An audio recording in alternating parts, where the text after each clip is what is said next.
Tomorrow is the start of NFL free agency where players can start negotiating new deals with NFL teams. And on this channel, we've been in fantasy land. Dream unrealistic scenarios of any player who could fit with the Kansas City Chiefs. Today, what we're going to do is I'm going to give you 5 realistic options at the wide receiver position that the Kansas City Chiefs may look into.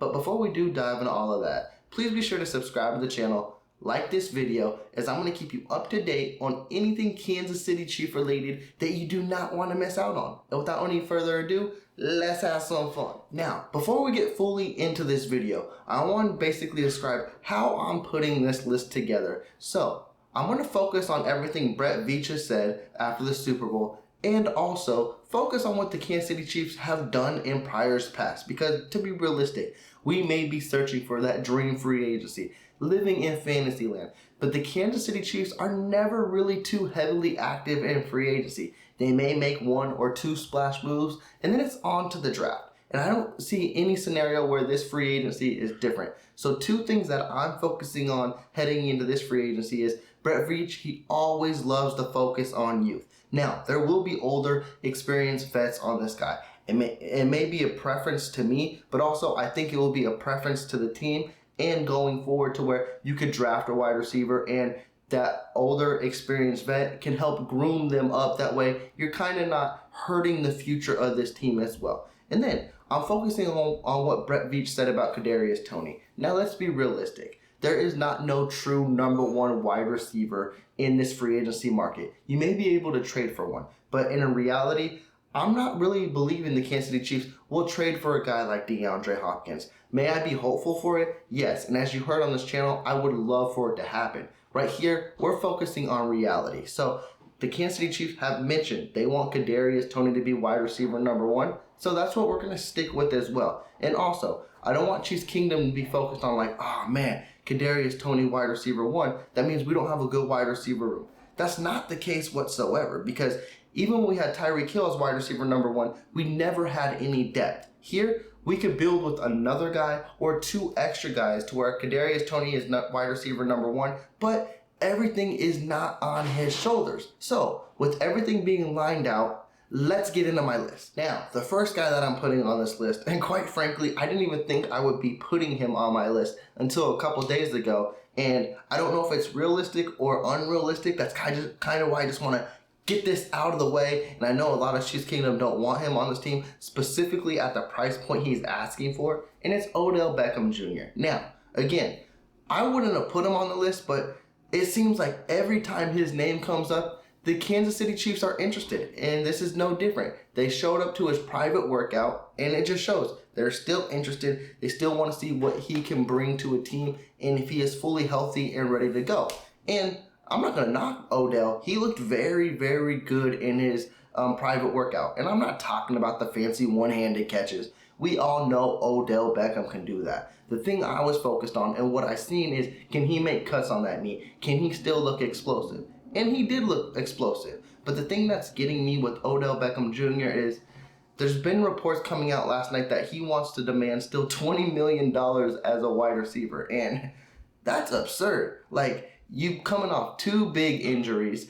You haven't really been that productive ever since you joined Cleveland. You did have a little good stint with the Rams, but then you got injured. It's like, we need to see what we're getting ourselves into. And not just the Kansas City Chiefs, every team. Now, if I was focusing on Odell, even if I wanted to get to that $20 million range, I couldn't. Like, I was thinking maybe an $8 to $10 million deal. And if you wanted to like put it incentive loaded, get it to 15 million, but if he's really stuck on 20 millions, that is a hard pass. But again, as I mentioned, Odell is an older guy. I don't think but I don't know him in the locker room whatsoever. I'm just going off of what I heard on social media and things like that. He could be a really good teammate, and I believe he is as well. But when it comes to other older vets that I'm going to mention in this video too, someone who you kind of want to nurture and bring up if you draft a guy like, let's say, Zay Flowers or something like that.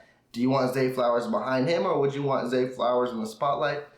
I don't know. I don't know if that Odell Beckham Jr. is that guy where you want that wily vet out there, but the reason I would bring Odell Beckham in is just, hey, what kind of production can we get out of you? Are you healthy? And if I'm bringing you in at that price, that means that excludes a lot of other guys. So I'm putting a lot into you. And for me, that's an uncomfortable situation. And I think for the Kansas City Chiefs as well. That's why I find it really unrealistic. But I had to put it in the realistic categories because every time his name comes up, the Kansas City Chiefs are there. So until Odell Beckham signs with the team, that's when we know that the Kansas City Chiefs won't be interested. So it's going to be interesting to see how we move forward and who Odell Beckham Jr. signs with. Now moving on to my next guy. I think it's funny. I saw on social media, I think it was brought up by a Kansas City Chiefs report account, and I was like, wow, I do not know why this didn't pop into my head. But this wide receiver could potentially be a wide receiver number 5, a wide receiver number 6, and any other guy I mentioned, you could sign them as well because he would be price friendly and he would fit very, very well in this system. At least that's what I believe. And this is no other than Olamide Zaccheaus. I hope I said that right. I think I was pretty close, but he reminds me a lot of like your McCole Hardman in production stature as well. And if you could bring him in at basically around that price or cheaper, and you're just asking for 300 to 600 yards from him, I think that's a really, really great add. And I think he would fit this team very well. He's a speed guy. He knows how to do your jet sweeps. I think for a wide receiver number 5, a wide receiver number 6, it fits.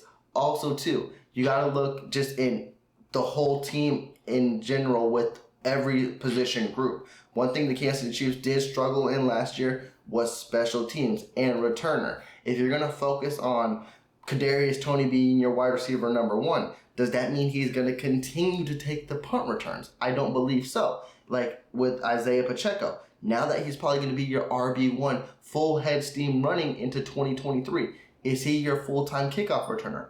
I don't believe so. So it's going to be interesting to see does Sky Moore get more developed in handling punts and kickoff returns and then focus him on there? Or do you bring in a guy like Olamide Zaccheaus to where, hey, now you got that guy who has done it in the past, he's done it in college, and it's not too much of a concern? Or is that something that the Kansas City Chiefs will address in the draft where they have a full wide receiver to where they can be good in the receiving game and good on special teams too? It'll be interesting to see moving forward, but Zaccheaus is definitely someone who I have my eyes locked in now, and I won't be surprised the Kansas City Chiefs sign him or not, because if they do, that means they're still fully open to sign anyone else because he'll come at a price, I believe, that tops $5 million a year, and that might even be a little too rich as well. I think that's a friendly budget, cheap price, and when you can get steals in the free agent market, you gotta take it. Now, these next 3 guys on the list, this will be where Kansas City will focus on basically maybe your wide receiver number 2 or your slot guy.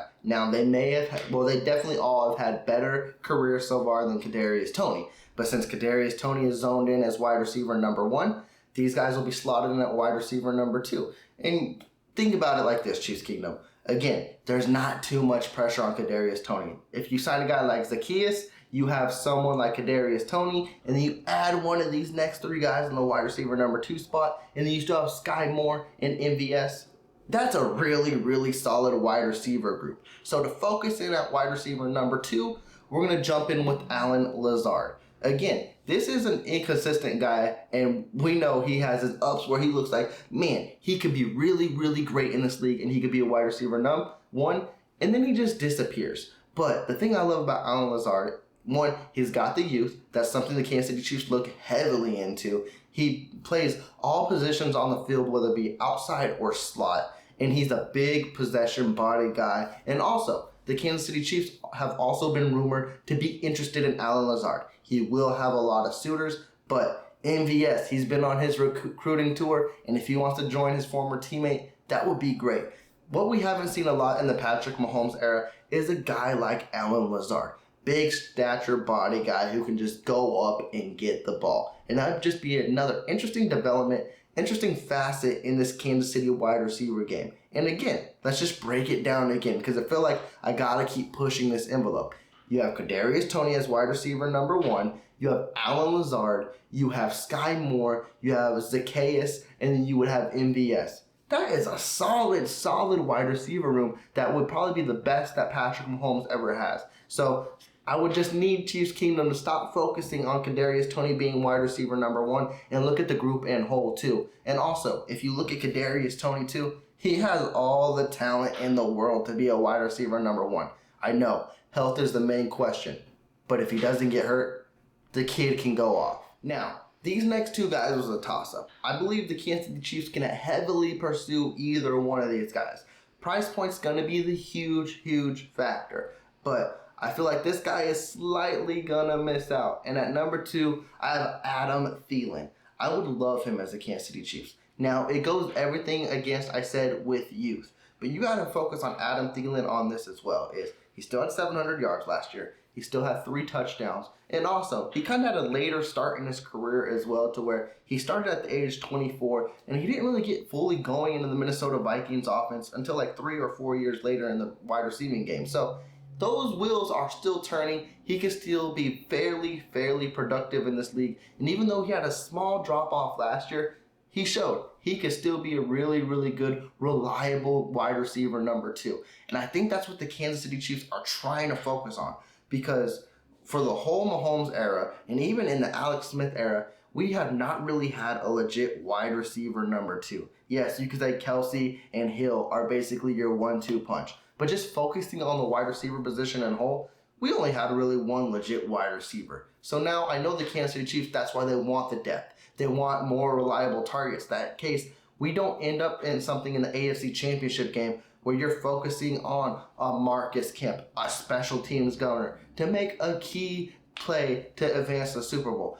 They want guys there and can provide instant impact plays. And Adam Thielen is your guy. The reason why I love Adam Thielen is for 2. Is 1, he's championship hungry. You know he's going to bring that extra motivation to get this team another Super Bowl ring. And you've seen it on the likes of this team where people are always like, well, will the Kansas City Chiefs ever lose their hunger? Not if they go for guys like this. You saw with Carlos Dunlap. They basically molded and focused on everything with Carlos Dunlap. They wanted him to get his 100th sack. You saw how crazy they went for him there. And then when he got that Lombardi, you saw how the whole defense was happy for him. This would be the same kind of situation for Adam Thielen too, to where this dude has been in the league for a while. An underdog story. Someone who struggled to get in the league and has this incredible story to cap it off with a Super Bowl ring. You know that will motivate the Kansas City Chiefs and Adam Thielen. For the second reason I love Adam Thielen is for a different reason than when I said about Odell Beckham. Yes, it's a vet guy, over 30, but you could bring in a young wide receiver like a Zay Flowers, a Jordan Anderson, one of those guys, and I would love him to be under Adam Thielen and just pick their brains for a year and then jump up next year, and then your future still keeps coming and the Kansas City Chiefs could still be relevant too. And this year, Adam Thielen can be productive while grooming some of these young stars as well. And that's also something this Kansas City Chiefs offense and wide receiver room hasn't had really, is a key vet to where one of these young guys could pick at him and be like, hey, how do you do this? Or how have you been in this situation? That is really important. And I think that boosts productions for a guy like an MVS, a Kadarius Toney, a Sky Moore, to look up to someone like that. Yes, you got Travis Kelce, but in the wide receiver room, we're just focusing on that. They never really had a vet.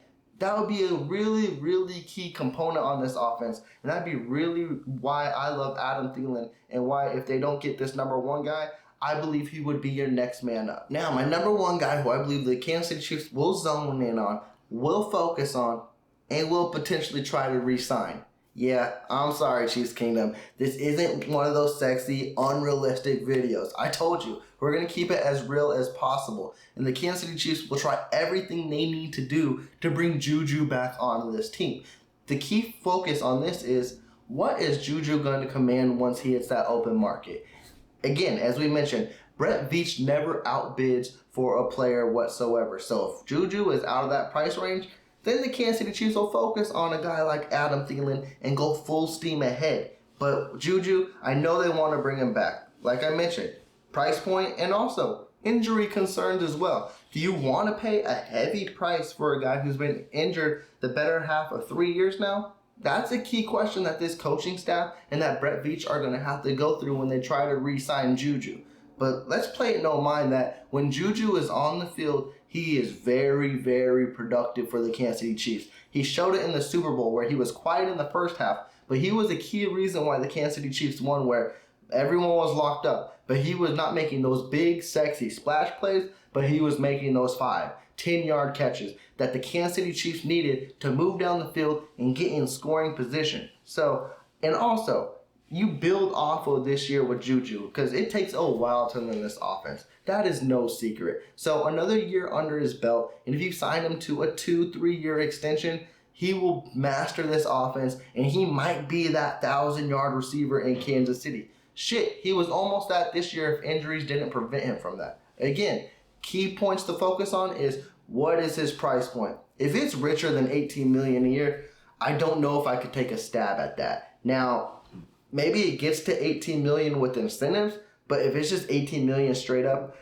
that kind of scares me. And I feel like teams can go there like the route of like a New York Giants or even a Carolina Panthers who are in full rebuild but believe they can make a big leap next year, but they need that wide receiver number 1. I don't feel like the Kansas City Chiefs are going to get in a bidding war with those type of teams, so they will move forward. And then also, health concerns. If Juju can stay healthy, that would be great. But if he can't, that'd be kind of hard to stick to a contract like that. And also, I find it funny too where a lot of us will love Juju on the team and would view him as a wide receiver number 1, but we don't really focus on his injuries. But when you talk about Kadarius Toney, we focus on him heavily. You can't be double-sided with it. Like, they both get hurt. It's the nature of the game. It is what it is.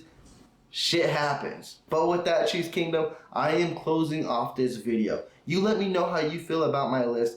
You let me know some guys that may be realistic that you feel the Kansas City Chiefs will focus on next week and life moving forward in free agency. With that, I'm checking out, but before I do, please be sure to subscribe to the channel. If you did like this video, please give me a big thumbs up. Y'all take care.